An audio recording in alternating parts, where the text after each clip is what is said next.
en jueves temáticos de Pablo y sus mundos. Hoy venimos con un tema bien interesante, un tema que tenía que haber tratado creo que un tiempo atrás, sobre todo porque siempre he preferido tratar temas en los que me he dedicado de algún modo, que he estudiado y que he trabajado. Y este del que vamos a hablar hoy, pues dediqué alguna vez un curso en la universidad donde yo di para comunicación social, pues, cuando trabajaba en la Fundación Universitaria Popayán, y de un curso sobre terrorismo, que es el tema que vamos a hablar hoy. Y pues explicaba algunos de los conceptos, las ideas, los temas y las cosas que hay que comprender para entender este término y que muchas veces se confunde porque, digamos, y sobre todo en estas situaciones como las que estamos viviendo en Colombia, es fácil llegar y caer y emplearlo como un cliché, ya sea para identificar digamos, la forma y la manera en que el Estado abusa de su poder y la violencia que éste hace contra la población, o también para criminalizar el trabajo de mucha gente y del colectivo, del esfuerzo colectivo de muchos organizaciones. Dice Juan Pablo, hola, dice, vi que hiciste uno de ajedrez, ¿para cuándo el del Go? Sí, quiero hacer uno del Go. Precisamente le hablé a Jania, que fue la invitada pasada, sobre el ajedrez, si sabía alguien del Go, y me dice que no, y me acordé de vos precisamente porque hemos hablado de la necesidad del Go. Y si sabes, pues bienvenido, aunque también tengo muchos temas para tratar contigo, Juan Pablo.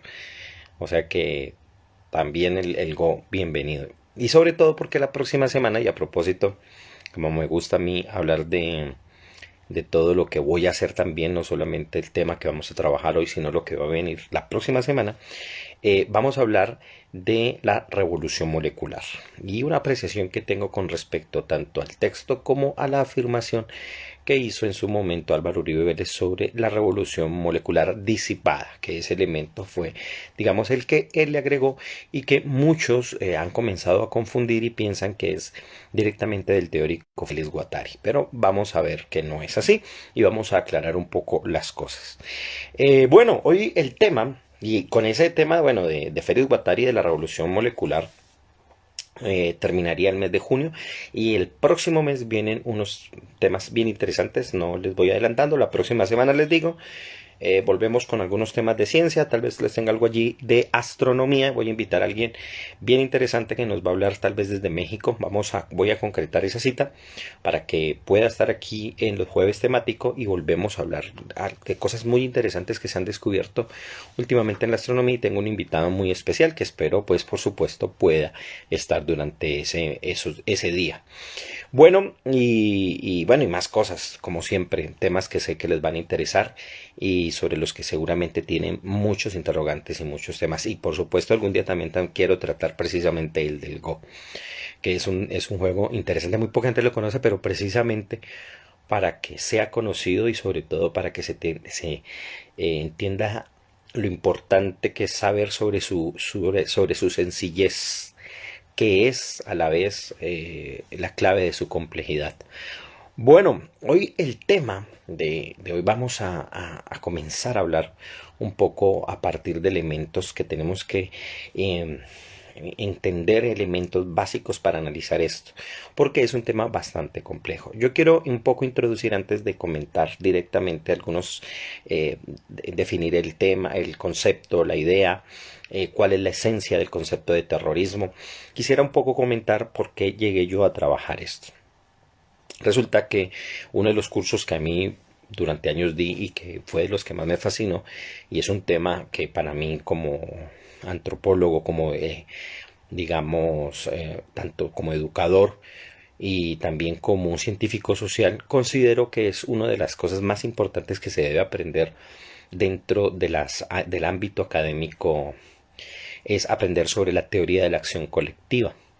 Y dentro de esta rama, que comprende pues un conocimiento bastante amplio en las ciencias sociales, especialmente en la sociología y en la antropología, me llamó mucho la atención cómo esta teoría me ayudaba a entender la función de muchos grupos, de cómo operan y de qué manera trabajan. con anterioridad al tema del terrorismo, años atrás, había hecho y había trabajado bastante de manera muy profunda sobre las sectas, que a propósito hay un video ya hecho aquí y en el que he desarrollado muchísimo sobre el tema de las sectas.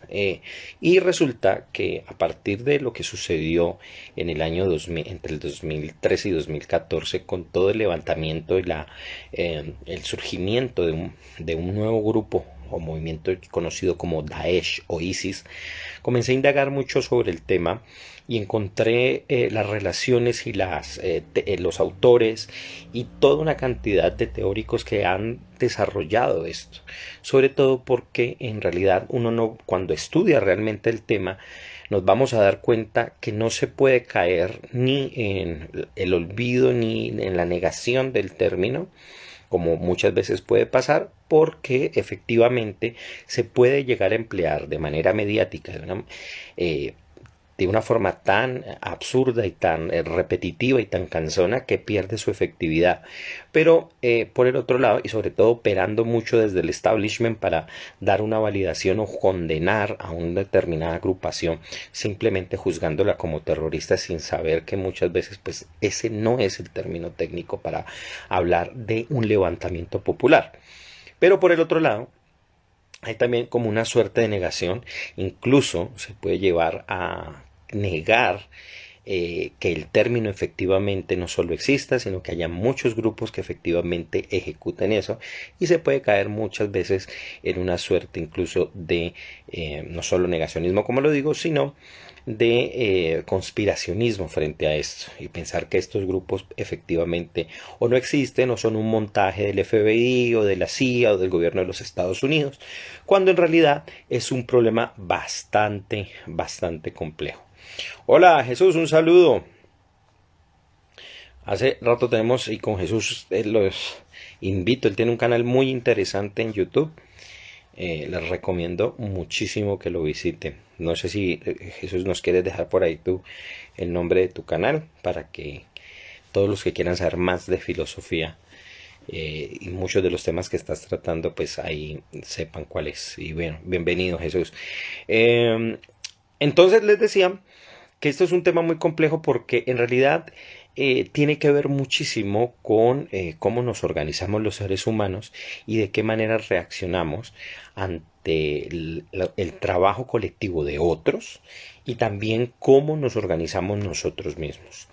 Ahora bien, si nosotros vamos a entrar a ver cómo funciona esto, es bastante inquietante comenzar a entender desde un elemento por lo menos identificar, de que nos permite identificar las condiciones empíricas en las que esto ocurre.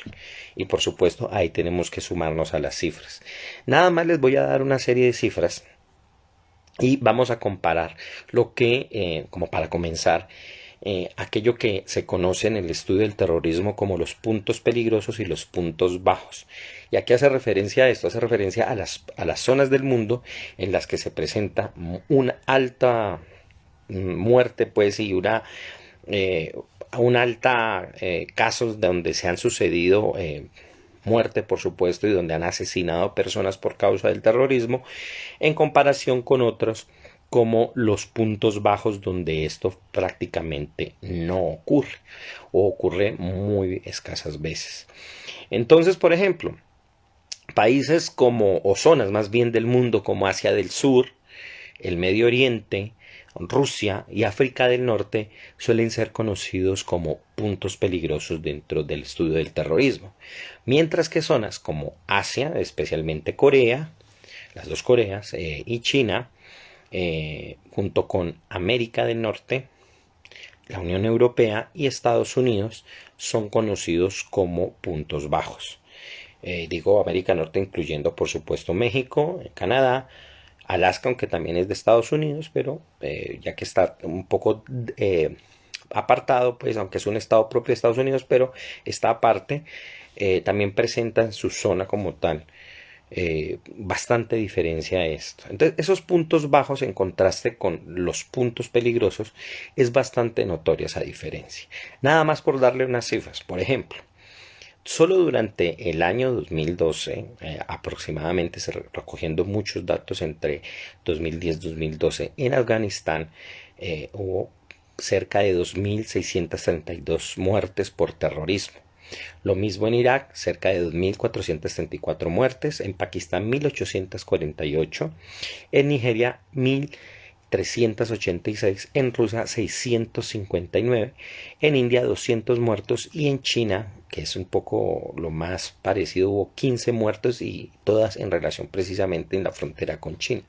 Mientras que en países en ese mismo año, en países como Estados Unidos o el mismo Brasil, por causa del terrorismo, y ojo porque aquí hay que diferenciarlo de cosas como atracos, como violencia callejera o cualquier otro tipo de trabajo de grupos armados, sino que aquí estamos hablando de actos de terrorismo ejecutados por grupos que se definen o que tienen ese fin de cumplir y ejecutar de esa manera su operación y vivir así.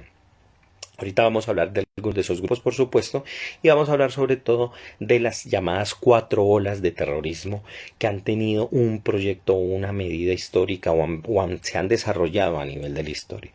Entonces, en la actualidad, luego del 2011, del 9/11, luego del 2001, que ocurrió en las Torres Gemelas el ataque, se considera y se ha considerado desde entonces que vivimos en un mundo post 9/11 y que el impacto enorme que ese tiempo, que esa época, que esa fecha marcó, comenzó a generar un nuevo sentido acerca de la seguridad a nivel mundial. Entonces, por eso, junto a la palabra terrorismo va a aparecer su contraparte, que es la seguridad.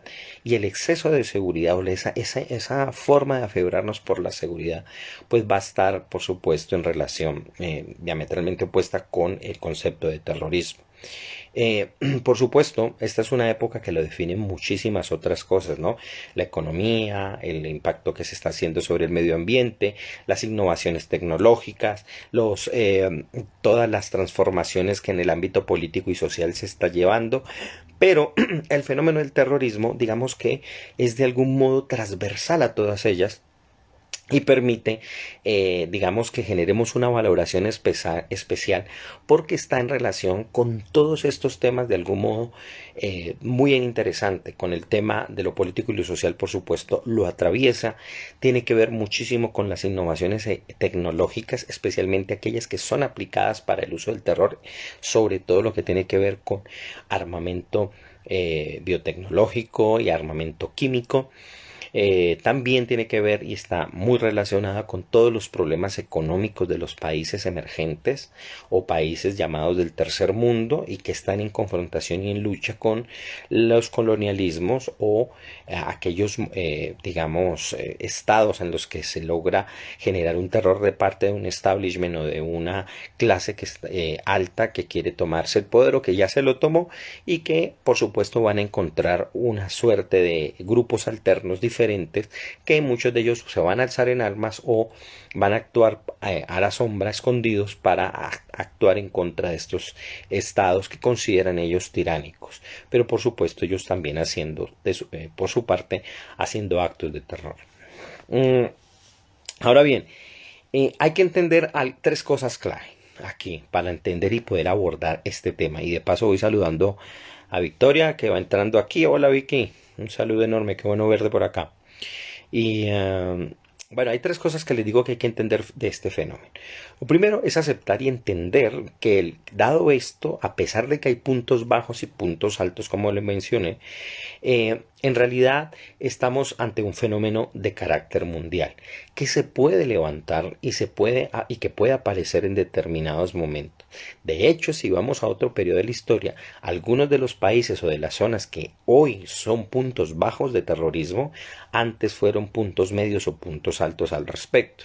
Y los que hoy lo son, muchos de ellos, no todos, hoy unos que siguen presentando o siguen siendo parte de los puntos altos, son completamente, pues no tuvieron esos actos de violencia como tal. Entonces, eso es un elemento importante. La otra cosa que hay que tener en cuenta es que hay una clara, como ya lo mencioné, para entender este fenómeno, hay una clara diferencia de las regiones bastante marcada y tiene que ver muchísimo con los procesos sociales, las acciones colectivas que se han desarrollado allí. Como yo le decía al principio, les decía que me había enterado de este tema porque tiene que ver muchísimo con el tema de las sectas, como lo estaba enunciando. Y tiene que ver mucho porque la radicalización de algunos movimientos terroristas van a ligarse en algún momento de la historia, no siempre, con el fanatismo religioso. Entonces, estas zonas que se presentan de una manera más álgida, donde se presenta de manera más álgida este fenómeno, tienen o están muy relacionadas precisamente también con cierta fiebre, cierto fanatismo que en torno a la religión se da y sobre todo lo que podríamos llamar un radicalismo, ¿ya? Haciendo que a partir de elementos de legalización extrema se exija a un determinado grupo, a una determinada población, y operando un grupo como la fuerza que ejecuta esa legislación, pues se produzcan grupos de terror. Quizás el caso más famoso sea el de los talibanes, que efectivamente inician como un movimiento insurgente que quiere tanto sacar a Rusia, que lo consideraban ateos, y también a los Estados Unidos, a pesar de haber sido armados en principio, y por esto terminan tomando el control de la zona de Afganistán e imponiendo la Sharia en su visión islámica tal como ellos la conciben, ¿no? Es decir, con una radicalización de los conceptos, teniendo en cuenta ciertos valores que dentro de la interpretación del Islam, una interpretación bastante particular, pues tomaron como forma de posicionarse en ese gobierno y fundar por lo tanto un Estado. De hecho, el gobierno o el Estado de los talibanes fue el único reconocido y que a la vez reconoció al llamado Estado Islámico, que por supuesto no era ningún Estado, sino que era el control por parte de unos grupos, unas fuerzas de terrorismo tomadas, que se habían tomado el control de la zona de Irán y el Levante. Bueno, entonces hay que entender eso también, ese es otro de los elementos. Y el tercero que vamos a tener en cuenta es que precisamente, ya lo enuncié, el terrorismo tiene un impacto muy profundo en las concepciones que nosotros tenemos sobre el mundo a partir del 9/11. Es decir, cambió muchísimo nuestro panorama más allá de si aceptamos o no el término. Es decir, al ser real, al ser un fenómeno mundial que existe y que se puede evidenciar empíricamente a partir de muchísimos datos, este concepto tomó fuerza al punto tal de que determinó las condiciones de cómo la sociedad comienza a operar en torno a ciertas cosas. Vieron, hace poco precisamente volvió un poco a resonar las campanas porque una de las cosas que siempre ocurren en un artículo que al fin yo nunca publiqué, que se llamaban las olas que antecedieron a ISIS, eso lo escribí hace años. En ese artículo explicaba que habían antecedentes del terrorismo y cómo operaba ISIS propiamente. Y una de las cosas que noté es que siempre los atentados ocurrían cerca de grandes eventos deportivos. Se ocurrió hace ahorita poco, cerca había un partido y ya hubo una serie de amenazas. Y esto tiene una razón de ser, lo vamos a ver más adelante para que entendamos de qué manera opera. Bueno, un saludo a María Cifuentes. Hola, y hoy nos seguimos, te seguí también en tu canal en YouTube, y bienvenida por acá a los jueves temáticos de Pablo y sus mundos. Un saludo bien grande y te mando saludo a la manito, Alejandra. Y bueno, bienvenida entonces. Entonces les comentaba que en ese sentido hay que darse cuenta que el terrorismo, pues por supuesto, tiene unos antecedentes y se ha desarrollado a partir de muchos elementos que los mismos grupos terroristas, por supuesto, han aprendido, han copiado de otros y han seguido bajo ciertos modelos.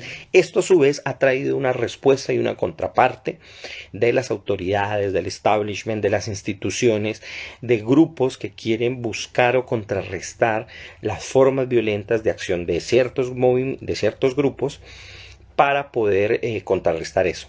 Ahora bien, esto hay que definirlo muy bien porque precisamente no podemos caer ni en ninguna de las dos cosas que les mencioné al principio, ni en negar el fenómeno y pensar que no existe o que es un montaje de parte de unos gobiernos, porque en efecto el fenómeno existe en algunos lugares del mundo, pero tampoco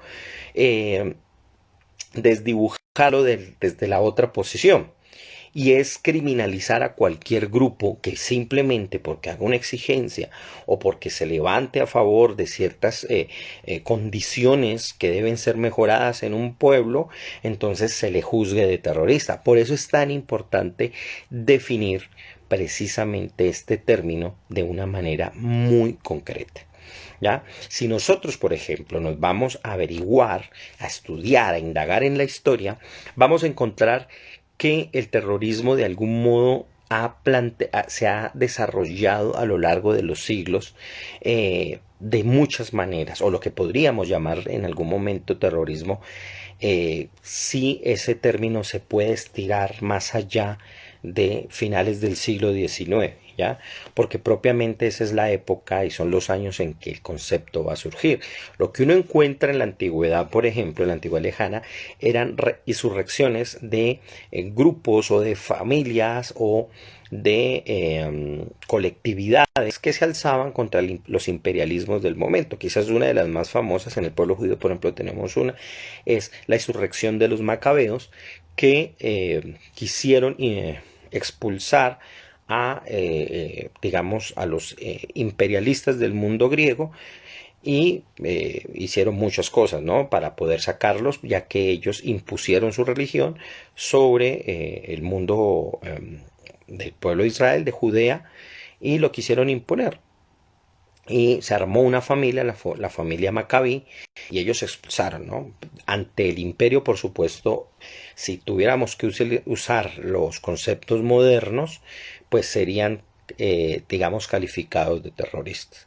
Pero ante ellos mismos, por supuesto, eran vistos como libertadores. Muchos años después también ocurre lo mismo con el Imperio Romano y la serie de levantamientos que especialmente desde el año 70 se dieron en Judea y que terminaron cerca de 100 años después, más o menos, cuando se dio la última gran insurrección bajo el liderazgo de Bar Kokhba, que fue un líder, un guerrero, un general que quiso imponerse contra Roma y por supuesto en última fue aplastado. No olvidemos que Roma tenía en su época uno de los ejércitos más grandes del mundo, de su época, y bueno, uno de los más grandes y fuertes de todas las épocas, según cuentan los historiadores que han dedicado a entender un poco cómo operan cómo operan los ejércitos en la antigüedad.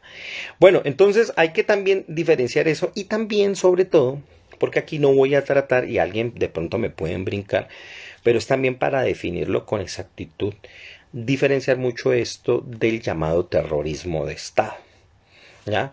Y ya vamos a ver por qué el concepto debe ser bien entendido para tampoco adjudicarle al Estado un concepto de terrorismo cuando el fenómeno del que vamos a hablar es muy específico y se refiere a una suerte y a una serie de casos que ocurren. Podríamos hablar de manera muy concreta y tal como la literatura especializada en esto, abuso de poder o violencia de Estado. Pero hablar de terrorismo de Estado es bastante difícil y esto no es en aras, por supuesto, de defender o de minimizar el trabajo de violencia o las acciones violentas que un Estado puede hacer contra su población, sino por el contrario, es para precisar y definir, ya que en la literatura de las ciencias sociales dedicadas al estudio del terrorismo, en efecto es difícil poder desarrollar o digamos, meter en el mismo saco todos estos fenómenos, precisamente porque si llamamos terror a cualquier cosa, a cualquier acto violento, o terrorismo a cualquier acto violento, los verdaderos actos de terrorismo van a ser fácilmente pasados por encima, cuando en realidad se pueden definir muy bien bajo ciertos conceptos y bajo ciertas ideas. También otro de los ejemplos quizás más famosos, luego de estos que mencioné, que ocurrieron antiguamente en el Imperio Romano y contra el Imperio Griego, estaban los llamados asesinos del Medio Oriente.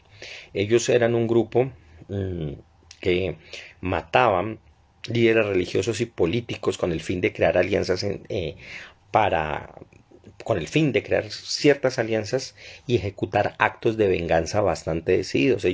Eso fue un grupo que vivió cerca del siglo XI, pero eran grupos que podían formarse más bien por una suerte de mercenarios que eran contratados por reyes y que funcionaban de esta manera, pero no podemos decir de manera exacta pues que eran terroristas en términos modernos.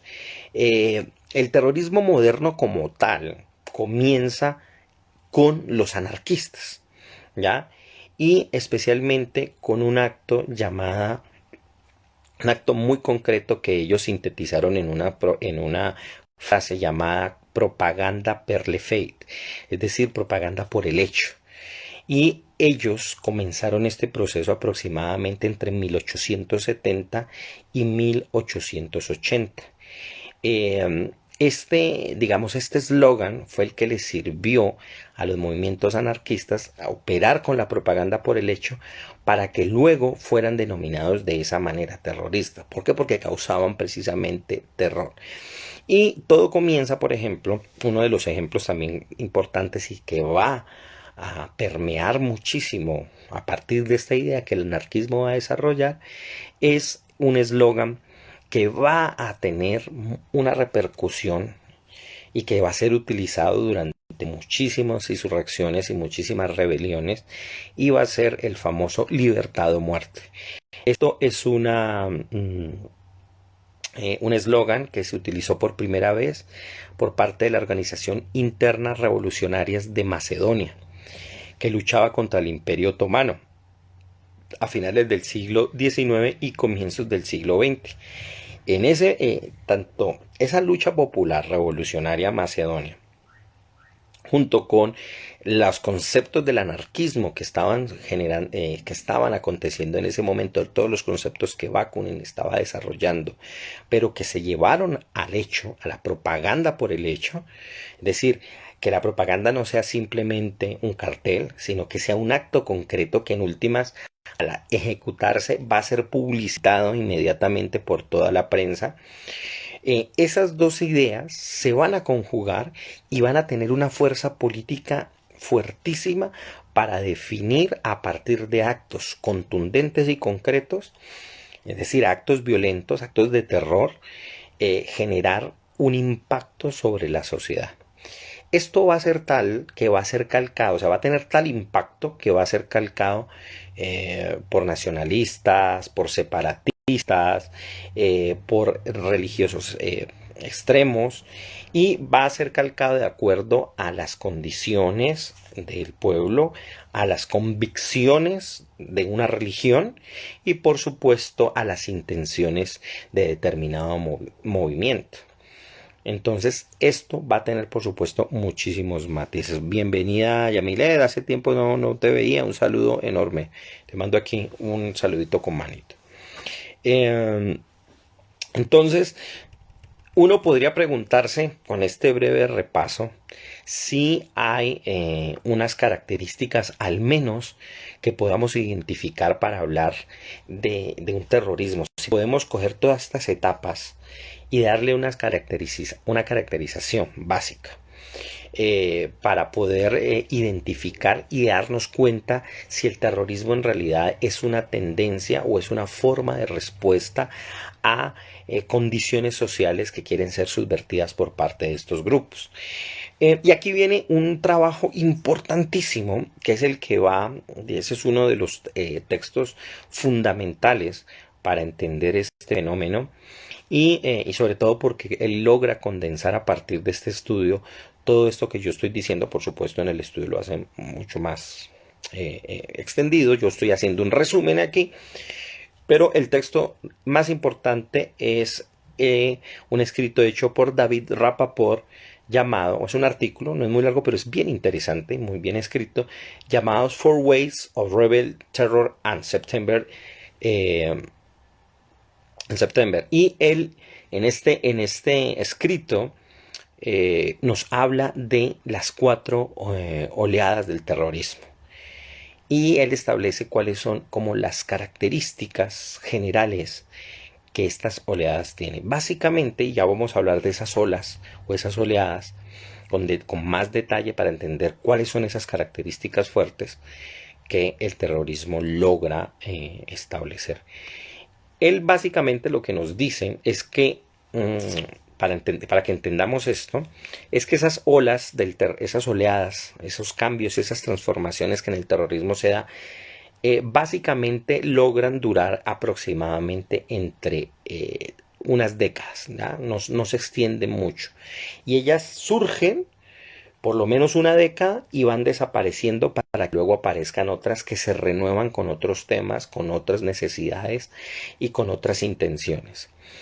Luego, otra cosa importante que él destaca es que esas oleadas, cada una de ellas va contando con sus propias circunstancias y características que le lleva a que generen un ambiente en torno a ellos, es decir, de adhesión por un lado, y de generar partidarios que quieran al menos de algún modo apoyarlos, ya sea económicamente o moralmente, a partir de la forma en que ellos operan la propaganda.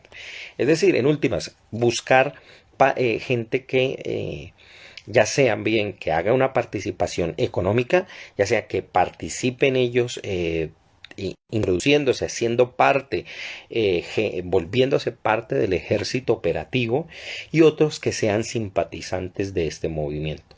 Por supuesto, también van a generar su contraparte, aquellos que quieren combatirlos y aquellos que quieren exterminarlos de algún modo.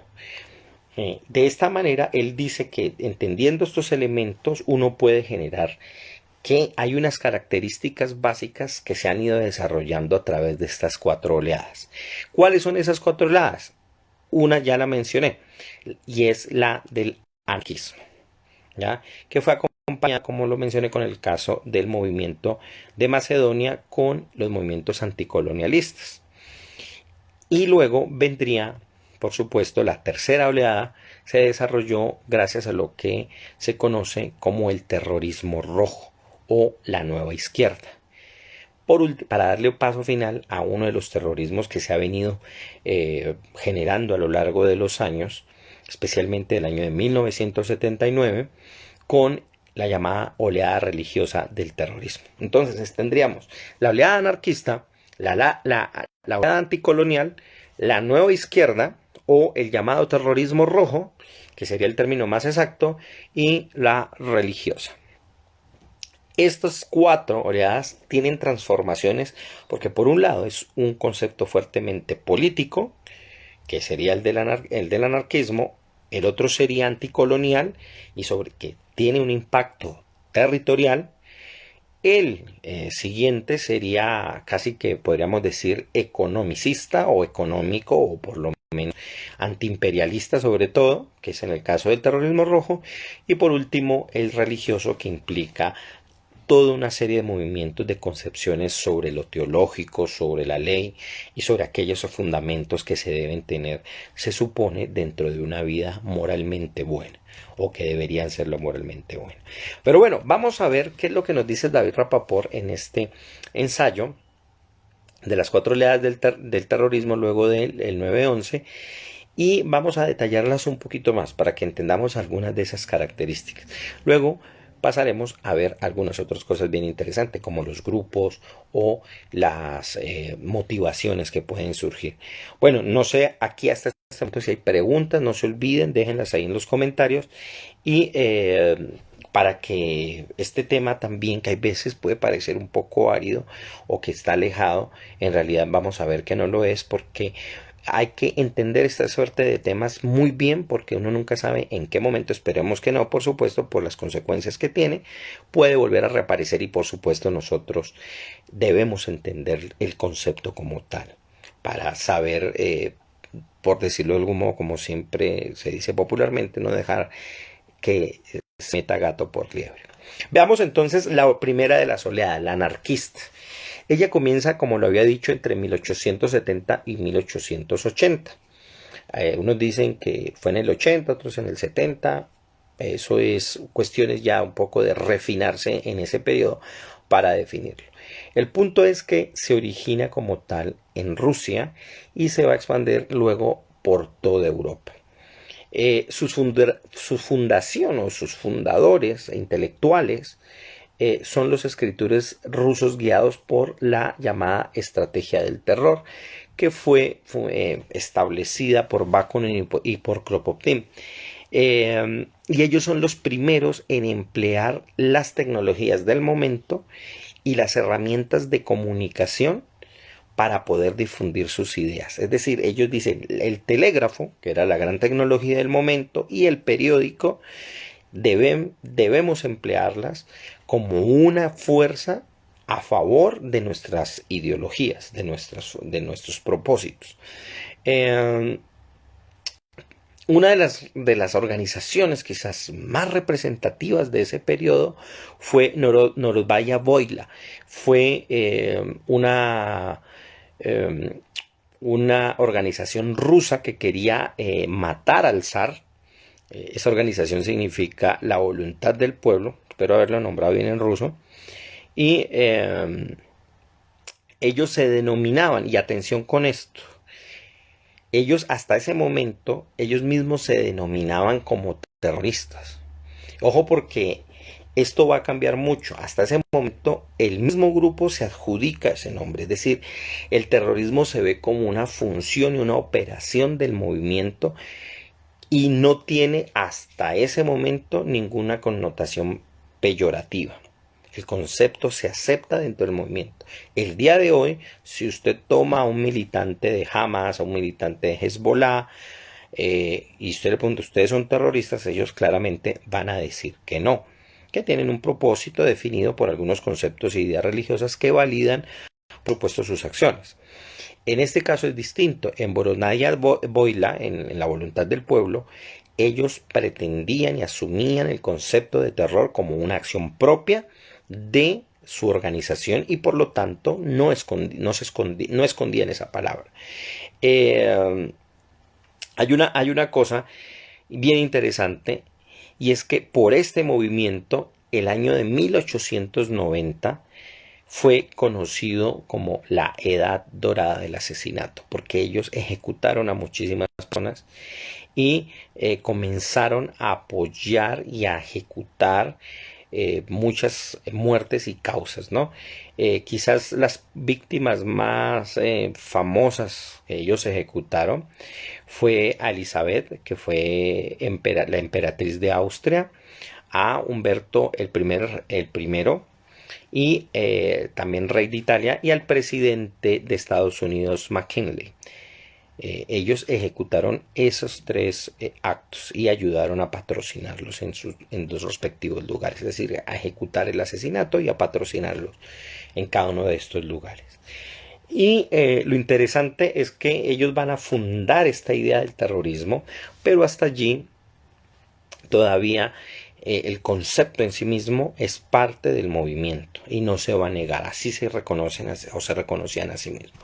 Luego de esto, como lo dice bien Rapaport, el fenómeno va decayendo, se agota y todo tiene que ver o está muy relacionado con el agotamiento generacional. Por supuesto, los que comenzaron en 1870 para la época de 1920 pues ya no eran los muchachos de entonces. Entonces ya hay agotamiento, ya se cansan, ya no pueden hacer las mismas cosas y va a aparecer una nueva generación con nuevos propósitos, con una nueva visión del mundo y por supuesto con una concepción especialmente espacial y sobre todo económica de lo que se debe considerar como justo.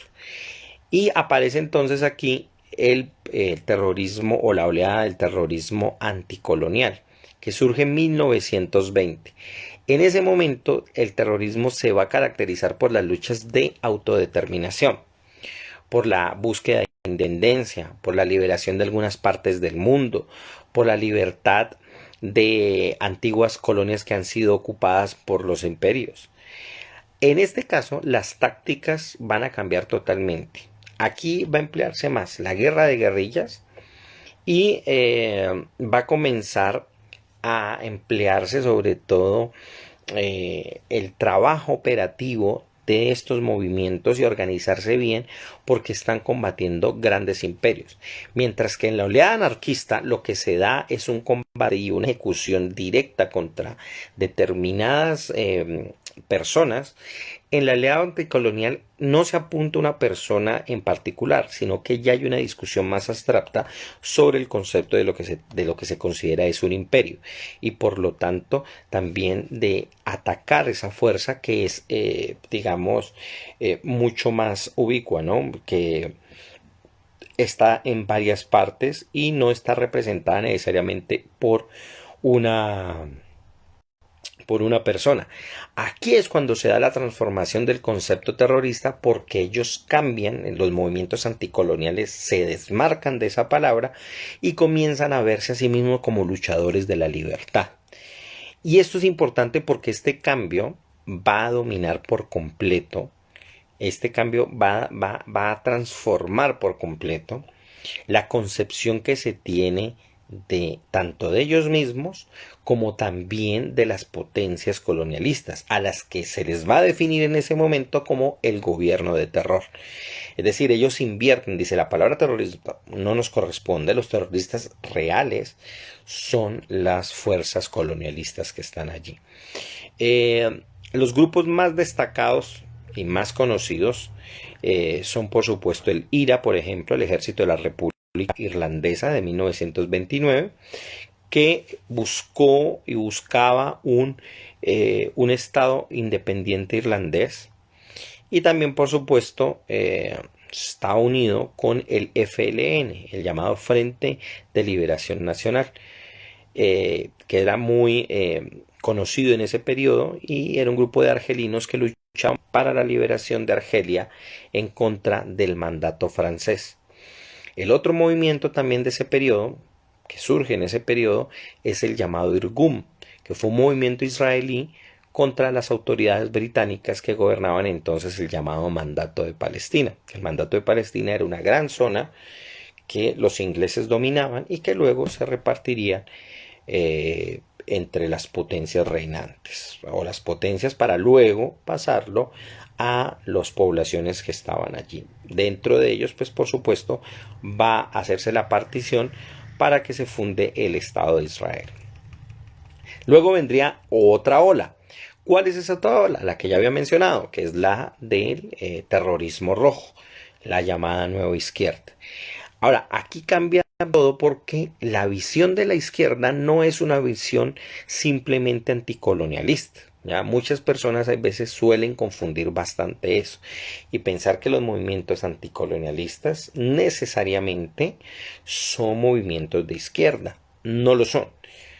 Pueden ser afines o tienen puntos en común, pero la nueva izquierda precisamente y la izquierda en general se destaca por no ser enfocarse en un solo punto, sino tener una visión muchísimo más amplia y sobre todo que va más allá de los elementos nacionalistas. Entonces, aquí hay muchísimos grupos en este periodo. Aparecen muchísimos grupos de extrema.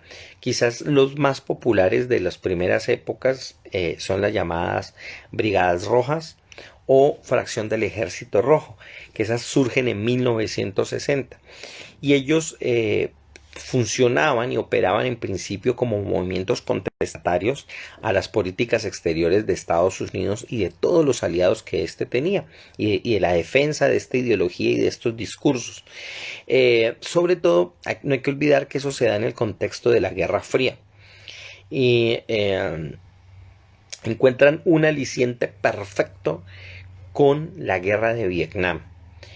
Que va, por supuesto, a servir como un determinante absolutamente para caracterizar esa época y generar un ambiente político y social que va a conjugarse además con las fuerzas sociales, los colectivos que van a aparecer en Europa Oriental y todas las luchas por la libertad, por la expresión, por la defensa de la mujer, por la defensa de las negritudes, que se va a dar en Estados Unidos, ¿ya?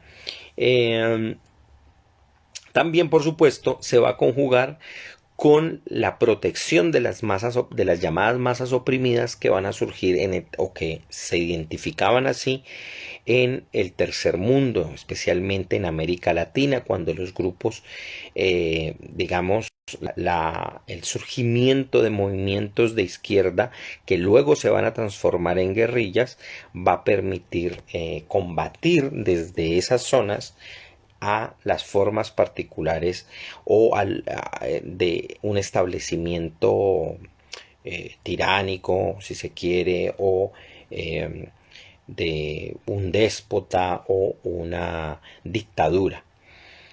Quizás uno de los otros de los ejemplos que también uno puede mencionar que son luchas de este tipo, ya vienen las llamadas luchas de guerrilla, las luchas en las ciudades, y esto tiene que ver mucho con el tema de la próxima semana, la molecularización de ciertos movimientos y porque no se va a poder trabajar de una manera grande y extensa, sino a partir de pequeñas células. Quizás el ejemplo más interesante, y que hay un documental en inglés muy interesante sobre este grupo, que es el Weather Underground, que apareció en Estados Unidos. Y también el otro es el llamado Red Army Fraction de Alemania.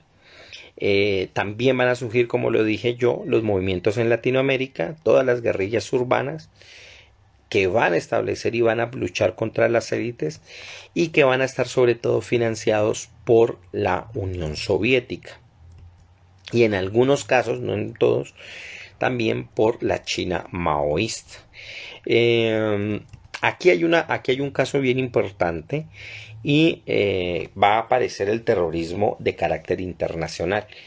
Y uno de los ejemplos más destacados fue el de la OLP, la Organización para la Liberación Palestina, que bajo el mando de Yasser Arafat llegó incluso a tomar rehenes y secuestrar a personas en diferentes ocasiones en otras partes del mundo. Es decir, ya no solamente se ejecutaban en las zonas propias, sino que se extendieron más allá de sus propias zonas de influencia o de aquellas que querían luchar o pelear. Y si bien el ejemplo que estoy dando no pertenece a un movimiento de izquierda de manera directa, sí fue influenciado o apoyado por estos movimientos desde ciertas zonas del mundo, especialmente desde Europa, para favorecer ciertas posiciones aquí. El caso de Yasser Arafat es interesante porque quizás fue el ejecutor más reconocido de las llamadas los atentados que se hicieron en las Olimpiadas de Múnich en 1972, donde mataron en medio del acto, por supuesto, a cargo de un movimiento llamado, o una facción llamada Septiembre Negro, de matar y ejecutar a deportistas israelíes. También se sumó a ello, por supuesto, y eso fue muy famoso especialmente en los años 80, el secuestro de aviones con el fin de llamar la atención a su causa. Y este fue un modelo que se tomó muchísimo, ¿no? Por eso el miedo a que los aviones, eso era un miedo muy común. Usted se montaba un avión y decía, ¿a qué horas llega el terrorista? Se toma esto y explota el avión. Ya antes de estrellarlo, que fue lo que ocurrió en las Torres Gemelas, se preocupaba la gente mucho, era porque nadie se fuera a volar dentro del avión. El punto es aquí que lo interesante aquí es que se quiere generar presión y liberación de prisioneros a partir de estos actos, es decir, presionar a la sociedad a hacer un acto de terror y ya comenzar a pedir y tener exigencias. Y eso es una cosa que se va a calcar en todas las películas, por ejemplo. El hecho de que el héroe llega a rescatar a alguien de un lugar donde unos terroristas lo han tomado, pero los terroristas siempre piden algo. Si nosotros nos vamos al terrorismo inicial de los anarquistas, ellos no pedían nada, no secuestraban y decía, vea, si no nos dan tanto, lo libera, si no nos dan lo que pedimos, pues lo matamos, y si nos dan, pues lo liberamos. Ellos no, los anarquistas ejecutaban y ya, sin pedir nada. Acá ya hay unas concesiones, ya hay unas peticiones, ya hay unas demandas que se deben pedir y obligar a los gobiernos a los que se les exige. Y eso va a ser calcado en todas las películas, porque eso era un terror muy normal que ocurría en ese periodo. Entonces, las películas de James Bond lo muestran, las películas de los detectives, siempre combatiendo contra el malo, que es un gran terrorista, un hombre muy inteligente, pero que en su inteligencia se ha desviado y que manipula tecnología, mueve grandes masas de gente para ejecutar sus planes. Todas esas ideas vienen de ese periodo, de por lo menos de concebir el terrorismo desde esa perspectiva. Por supuesto, va a llegar otro ingrediente que es quizás el que nosotros conocemos más y que viene nada más ni nada menos que hace 42 años, del año 1979, y es la oleada de carácter religioso. ¿Ya? Este año es importante porque allí ocurre la llamada Revolución Islámica y es el año también en el que la Unión Soviética invade Afganistán y ocurre un fenómeno un caso que va a armar y que va a hacer que el mundo musulmán se exalte de una manera increíble, ¿no? Y es que va a ocurrir la llamada ocupación de la gran mezquita de Masjid al-Haram, que es una mezquita en la Meca.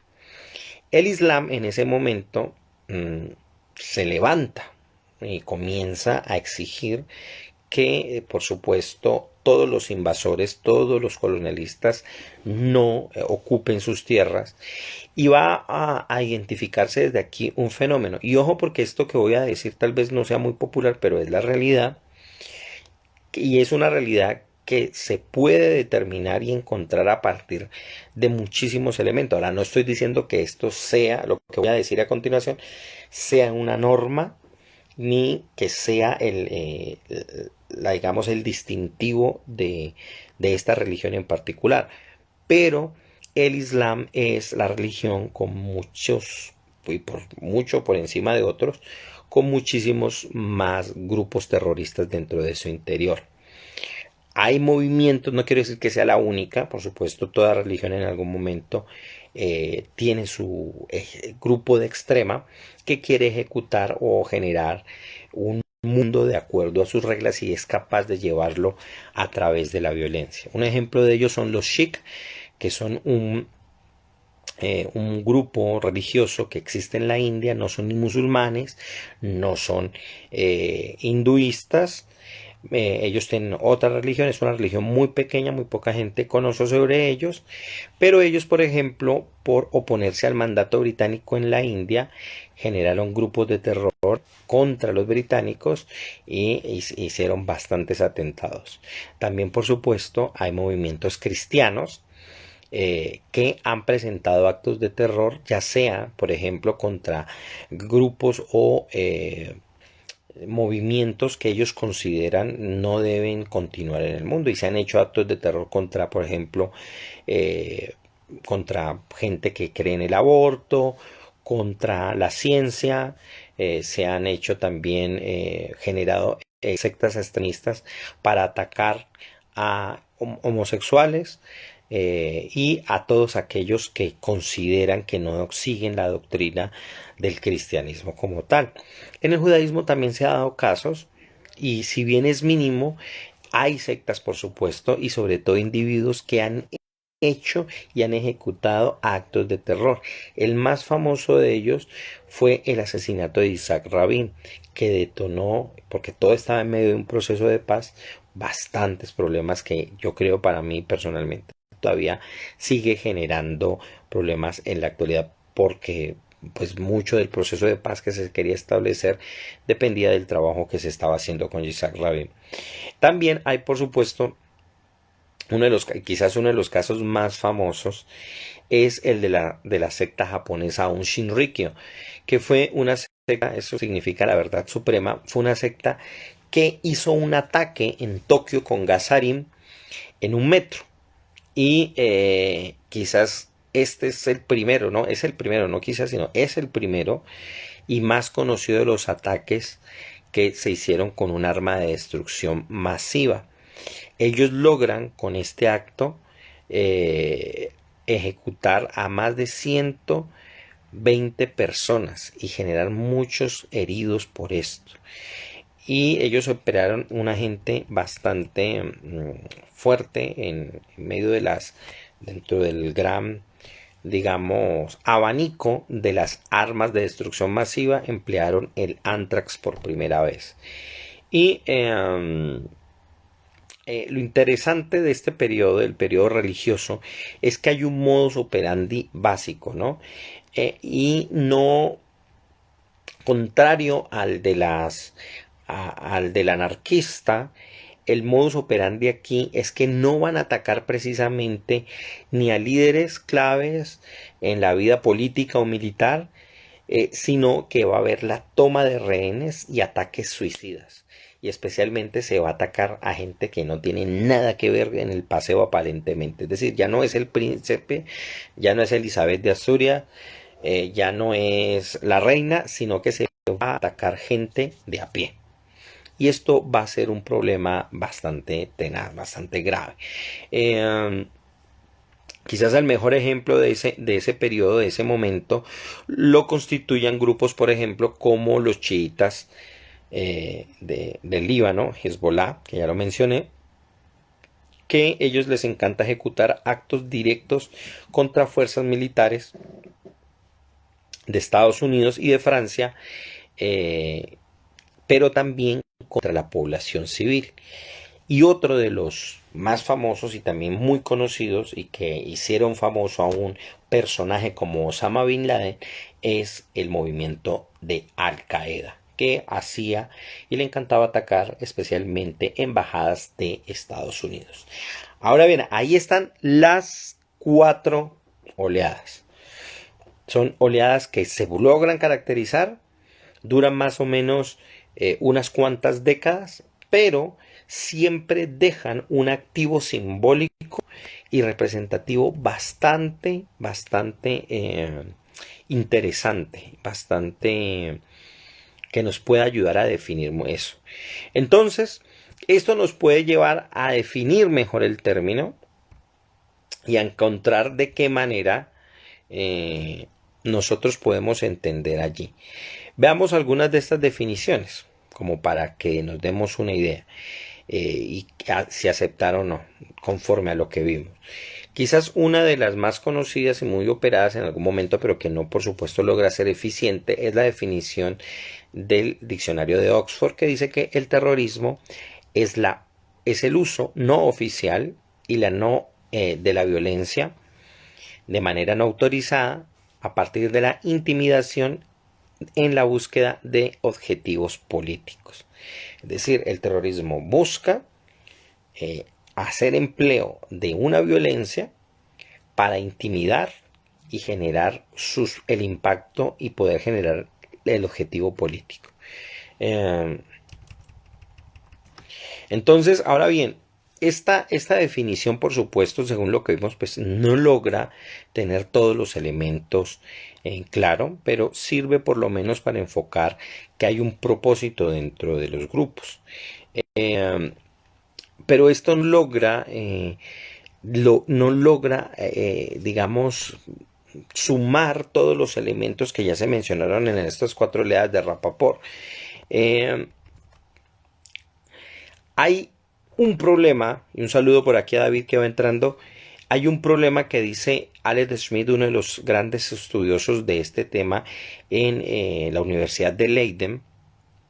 Dice que hay 4 razones que no permiten definir muy bien ese concepto, a pesar de las caracterizaciones que ya hemos dado.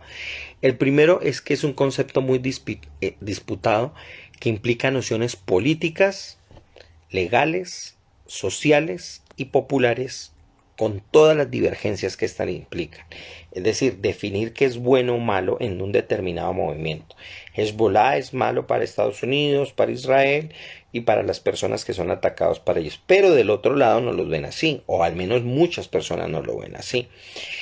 El fenómeno, por ejemplo, en la actualidad con Hamas pasó algo interesante con esto último que se dio, y es que muchísimas personas que defendían un poco más los procesos que Hamas realizaba se fueron dando cuenta o se fueron percatando que en efecto un movimiento como el de Hamas en efecto usa y emplea eh, niños, jóvenes, para escudarse detrás de ellos, y que sus actos al atacar a población civil israelí, pues por supuesto están y salen dentro del ámbito de lo legal y comienzan a hacer netamente actos de terrorismo, cosa que paradójicamente muchas veces no era aceptado décadas atrás, cuando llegaban incluso a ejecutar personas entrándose a Israel y explotándose, ¿no?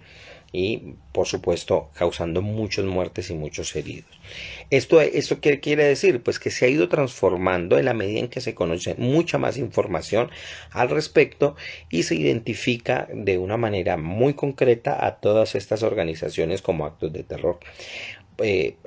Hablando del mismo Hamas, muchas personas pensaban que es un movimiento de liberación y se olvidaban que, contrario al movimiento de la OLP o a la autoridad palestina, su fin explícito y directo, tal como está definido, es la desaparición directa del Estado de Israel, pero hacerlo a través, sobre todo, no de actos políticos, sino de actos netamente violentos, porque así están definidos.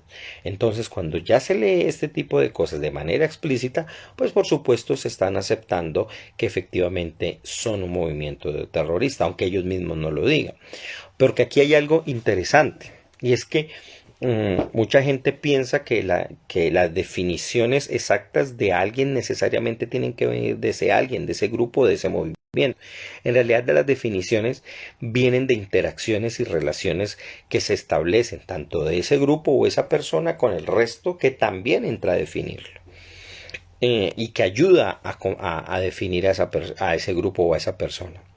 El otro elemento que nos dice Alex Smith es que el concepto de terrorismo está ligado a la deslegitimación y criminalización de ciertos grupos, que yo lo señalé.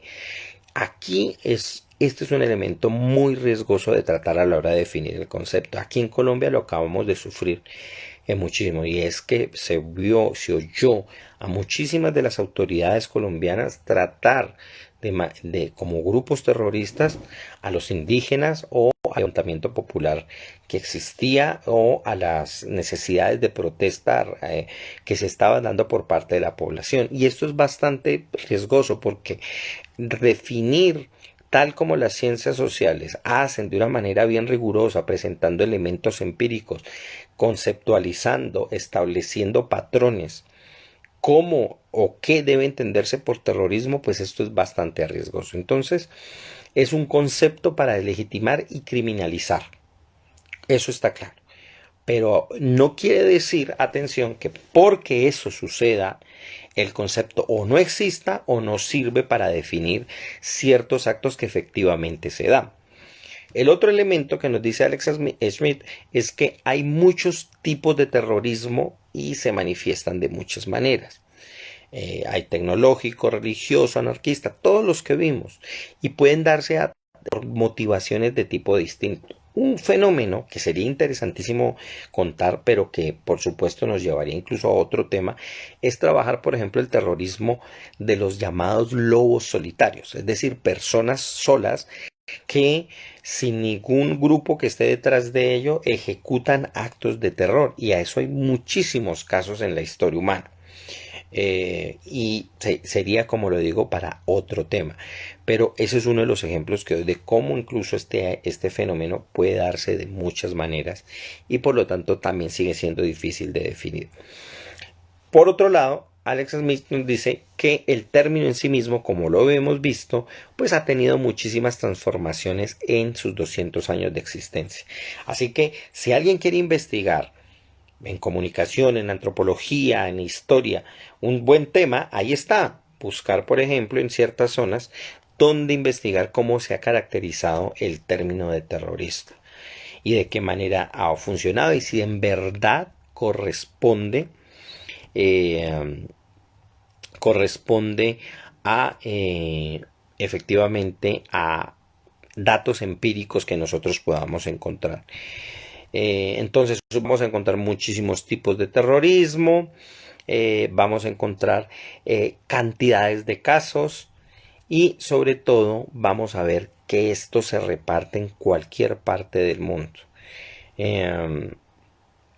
De tal manera que por supuesto esto se transforme porque hay unos ingredientes culturales y hay unas digamos condiciones sociales que diferencian todos los grados que nosotros podemos identificar como para dar una concepción general.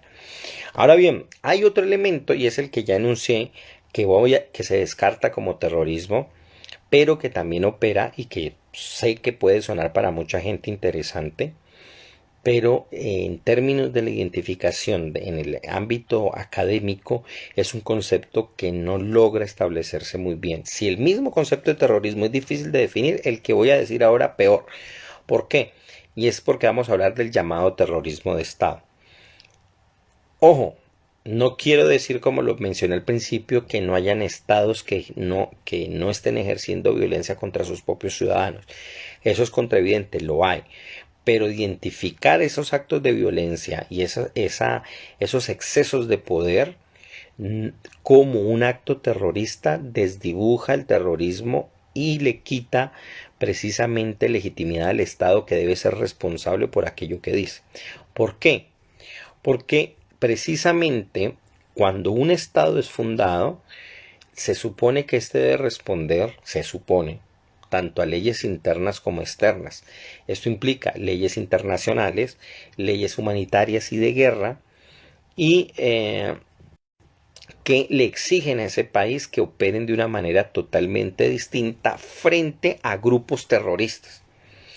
Es decir, que cuando se habla de terrorismo de Estado, la falla está en que al real terrorismo se lo está equiparando al Estado y al Estado al terrorismo. Ahora, esa equiparación, esa equivalencia, no es que sea apropiada o no apropiada. El problema es que estamos hablando de dos magnitudes distintas y que es difícil de emplear el mismo término porque entonces no definiríamos con exactitud para darle la responsabilidad a cada uno. Por eso, cuando ocurren fenómenos tristes como lo que ha pasado aquí en Colombia con los falsos positivos, llamarle a eso terrorismo de Estado es comparar al Estado con un actor terrorista. Y el problema allí es que si se le llama de esa manera, el mismo Estado, como lo hace el movimiento terrorista, puede desmarcarse. Al contrario, aquí lo que hay que es identificar ese problema, pero también darle la responsabilidad que le corresponde al Estado con mayor razón que a un movimiento terrorista. En últimas, lo que estoy diciendo es que hay que dar un término preciso para agravar, porque si le llamamos terrorismo de Estado, estaríamos atenuando el proceso contra el Estado. Entonces, por eso es que se tiene que clasificar de otra manera, ya sea como violencia de guerra o como crímenes de guerra o abusos de poder. Pero como tal, no lo digo solo yo, sino Rapoport, Smith y otros autores, Baker, por ejemplo, otro autor que es importantísimo, dicen que no se le puede clasificar como tal, porque se cuenta con todos unos aparatos legales internacionales que identifican a esto como crímenes de guerra y como excesos de poder. Entonces no se le puede llamar así. Entonces imagínense que esto ya sería para muchísimas discusiones y peleas, ¿ya? Y ya esto ha llevado a que hayan y existan muchísimos intentos académicos por poner de acuerdo a todos los autores para definir, para poder identificar como tal eso. Sin embargo, más allá de esta definición, uno puede darse cuenta que hay unas características que nos ayudan a identificar eso, como las mencionamos, pero que moldean esa definición y el mismo que nos sugiere eso para poder decir en últimas todas esas oleadas, todas esas características que vimos y poder enmarcarla. Nos lo dice Alex Smith, vuelve aquí, que él identifica 4 elementos bien interesantes que hacen parte de esa definición. Y dice él que el componente central del terrorismo, o de esa definición de terrorismo, debe incluir o debe tener en cuenta siempre los elementos doctrinarios que hacen parte de ese movimiento. O sea, ¿qué piensa el movimiento? Eso es algo importantísimo. Muchas veces hay actos, se ejecutan, pero que era el problema de los anarquistas. Ejecutaban actos, pero la gente decía, bueno, matan y ¿qué dicen? ¿Por qué lo hacen? Entonces, definir esos actos en seco, sin un pensamiento previo que sea el motivante, es una de las cosas bien difíciles de establecer si no se contiene. Entonces, una de las cosas que debe incluir una definición es el pensamiento mismo o la identificación de la importancia de esos pensamientos para la ejecución de los actos de terror. Luego también, dice L. Smith, debe siempre esa definición tener en cuenta el contexto en el cual es utilizado, es empleado el terrorismo como táctica. Porque una cosa es una situación de guerra y otra cosa es una situación de estado cotidiano. El otro elemento y es identificar qué dice esos actos de terror, qué dice sobre los perpetuadores que hay detrás de esos actos terroristas. Es decir, no solamente preguntarse por qué piensa, no solo preguntarse por en qué momento lo hacen, sino que además preguntarse quiénes son los que lo ejecutan, qué tipo de personas son los que establecen eso. Para poder, es decir, ¿es un partido religioso, es partido político o es simplemente un interés personal o ideológico? Y por último, él dice que esa definición debe sobre todo tener, identificar si ese terrorismo es incidental, si es aislado o corresponde efectivamente a una serie de ataques bien planificados y bien establecidos. Bueno, hay muchísimo que hablar, por supuesto, muchísimo más cosas que decir. Y este es un tema bastante interesante. Puede parecer hay veces un poco árido, pero en realidad es un tema que nos puede tocar en algún momento, ya sea, esperemos que no tenga que sucedernos, pero ya sea porque muchas personas o lo han sufrido o han tenido que pasar cerca de actos que pueden definirse como de carácter terrorista. Bueno, yo quisiera, ya en esto se me va a acabar el tiempo y hay muchísimas cosas que tocar, pero aquí hay temas, mejor dicho, y muchos elementos. Y esto es bien interesante porque, digamos, en ciencias sociales, estudiar estos movimientos nos enseña muchísimo de cómo opera la mentalidad humana a la hora de defender sus ideas y de cómo pensamos que debería ser el mundo. Y aquí es bien importante algo que el mismo Aled Smith comenta, pero que también no profundiza en su totalidad.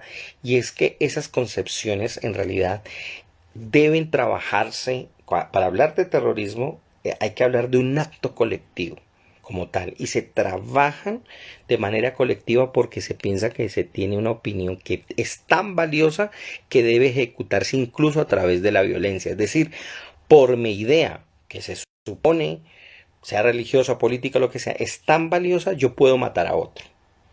Y ojo porque esto que estoy diciendo así fríamente y como en un análisis tiene muchísimo tela que cortar en el ámbito de las ciencias sociales y que muy poco se ha estudiado. ¿Ya? Es decir, ¿qué hace que una idea sea considerada a tal punto tan valiosa que me lleva a ejecutar actos de terror, pero que en última son actos que son asesinatos que yo considero valen la pena hacer y ejecutar con tal de que mi idea sea establecida? Eso es una cosa muy interesante de estudiar precisamente por la peligrosidad de lo que implica. Pero el gran problema es que simplemente tachamos, decimos es un loco, es un radical, pero no nos damos cuenta de qué manera una idea se está elaborando para ejecutar esa misma idea, para obligar a hacerla y y establecerla por encima de los demás. Entonces a mí me parece que ese es uno de los elementos que Baker no tuvo en cuenta. Bueno, voy a acabar aquí con lo siguiente, con la siguiente declaración que nos va a servir para el tema de la próxima semana. Y es que voy a tomar una cita un poquito larga, pero que nos ayude a identificar mucho este fenómeno. Y es lo que nos dice precisamente Félix Guattari. Yo les había dicho al principio que yo tuve unas razones de estudio personal de este tema y lo relacioné muchísimo con el fenómeno de las sectas. Pues resulta que precisamente cuando estudié el fenómeno de Daesh me di cuenta de algo muy interesante. Bueno, no solo yo, sino mucha gente, y es que muchas de las personas que se afiliaban a Daesh eran jóvenes. Y la pregunta mía era, pero ¿por qué los jóvenes o los jóvenes de ese momento tienden a buscar o afiliarse a este tipo de grupos? Y la respuesta precisamente me llegó por un recuerdo de muchos años atrás, en las que un estudiante me hizo caer en cuenta de algo que muchas veces olvidamos, y es que los jóvenes, contrario a lo que se cree, no es que no les guste la autoridad, sino que les encantan las autoridades, pero que son consecuentes. Y efectivamente, lo que uno veía es que muchos de los jóvenes que se afiliaban a Daesh buscaban, a ISIS, buscaban afiliarse a este grupo porque eran movimientos que ellos consideraban que sus líderes hacían lo que decían. ¿Por qué no se obedece a un sacerdote? ¿Por qué no se obedece al rabino? ¿Por qué no se obedece al imán o a cualquier otro líder religioso? Pues porque consideran que una cosa es lo que dicen y otra cosa es lo que hacen. En los movimientos, en los movimientos de terrorismo, si hay algo claro, es que lo que se dice se va a ejecutar. Es decir, vamos a ejecutar a tantas personas, a matar a tantas personas, se hace eso. Voy a disparar contra tal gente, se hace eso. Los terrorismos no median, no hay filtros entre aquello que se dice y aquello que debe ser ejecutado. Y este es un elemento interesante. Vamos a ver, y por qué me interesa, porque precisamente el tema de la próxima semana es el de la revolución molecular. Y voy a acabar con una cita de Guattari, donde él precisamente comienza a hablar de la asociación del terrorismo precisamente con la juventud, que era la asociación que se hacía en la época de los años 70, especialmente después de mayo del 68, a todos los jóvenes franceses, y que va a tener un eco tremendo con lo que está sucediendo hoy y precisamente con la caracterización de ciertos actos de terror a partir de las acciones, sobre todo de los jóvenes que están entrando en franca lucha contra lo que se considera, por supuesto, es una tiranía o una dictadura. Veamos lo que nos dice Guattari para finalizar aquí con este tema. Dice así en la página 176-177 del libro Revolución Molecular. Dice así: de esta forma, los chicos y las chicas que hoy deciden tomar el camino del terrorismo no lo hacen solamente obedeciendo a sistemas ideológicos, sino también por ellos mismos, en cuanto representantes o víctimas expiatorias de un movimiento subjetivo que va más allá de ellos. Sus acciones y sentimientos están en conexión con aquellos que los aprueban, con los militantes de todas las capas sociales, los jóvenes revolucionarios que no han encontrado una solución en los combates que vienen librándose desde hace 15 años.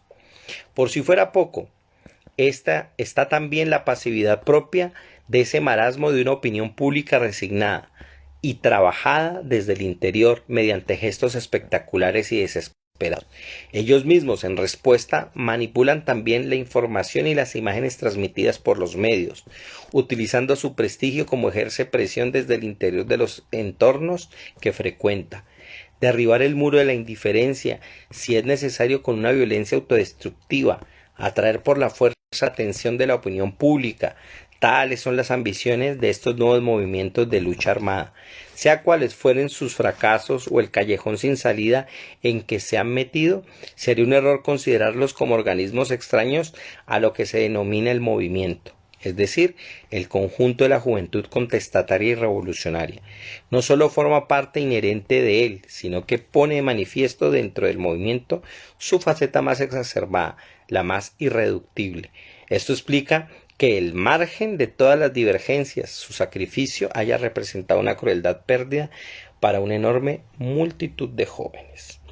Vemos ahí entonces lo que dice Guattari, la relación que se hace entre la juventud, los actos contestatarios y por supuesto también la insatisfacción que el mundo mismo representa. En todo ese marasmo de cosas, en toda esa confusión, en toda esa lucha entre lo interno y lo externo, entre entre querer una cosa y desear un mundo, pero ver que el mundo no es como nos gustaría que fuera, y que hay actores contrarios a nuestros deseos, pues allí en medio de todo ese conflicto va a darse precisamente estas revoluciones. La próxima semana vamos a entrar y a ver sobre este texto muchísimo más. El texto de Guattari, un texto que ha dado, o un término por lo menos, que ha dado de qué hablar durante los últimos meses, y que se va a utilizar al parecer como el caballo de fuerza, un nuevo caballo de fuerza, una nueva expresión cliché para poder digamos, identificar actos colectivos como actos de terror. Y eso lo vamos a ver la próxima semana aquí en Pablo y sus Mundos, en los jueves temáticos. Muchas gracias a todas las personas que estuvieron. El tema, ya saben, queda para los videos de YouTube. Allá el que quiera averiguar un poquito más y saber sobre este interesante tema y otros que vamos a ver. Nos vemos, no veo que haya preguntas, pero bueno, nos veremos. Un saludo enorme, ya va siendo la hora de acabar y que la pasen muy bien. Nos vemos con el tema de la revolución molecular la próxima semana.